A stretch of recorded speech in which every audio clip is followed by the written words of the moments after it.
ఈ రోజు ఆంధ్రప్రదేశ్ రాష్ట్ర చరిత్రలో మరో కీలక మైలురాయి నమోదైంది.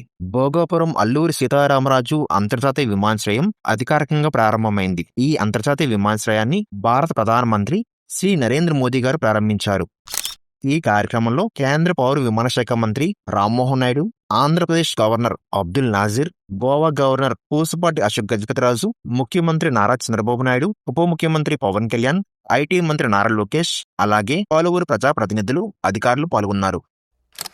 కార్యక్రమానికి ముందు విమానాశ్రయం పరిసరాల్లో సుమారు 13,000 మంది కళాకారులు సామూహిక నృత్య ప్రదర్శన ఇవ్వగా అది గిన్నిస్ వరల్డ్ రికార్డ్స్ లో చోటు దక్కించుకుంది. భోగాపురం అంతర్జాతీయ విమానాశ్రయం ఉత్తరాంధ్ర అభివృద్ధికి కీలక కేంద్రంగా మారడంతో పాటు పర్యాటకం, పరిశ్రమలు, ఉపాధి అవకాశాలు, పెట్టుబడులను ఆకర్షించే ప్రధాన మౌలిక వసతిగా నిలుస్తుందని ప్రభుత్వం భావిస్తుంది. కూటమి ప్రభుత్వం అధికారం వచ్చిన తర్వాత ఈ ప్రాజెక్టు పనులు వేగవంతమై 2 ఏళ్లలోని విమానాశ్రయం ప్రారంభం కావడం విశేషంగా చెప్పుకోవచ్చు. భోగాపురం అంతర్జాతీయ విమానాశ్రయం ఆంధ్రప్రదేశ్ అభివృద్ధికి ఎంతవరకు ఉపయోగపడుతుందని మీరు భావిస్తున్నారు? మీ అభిప్రాయాన్ని కామెంట్ రూపంలో తెలియజేయండి. ధన్యవాదాలు.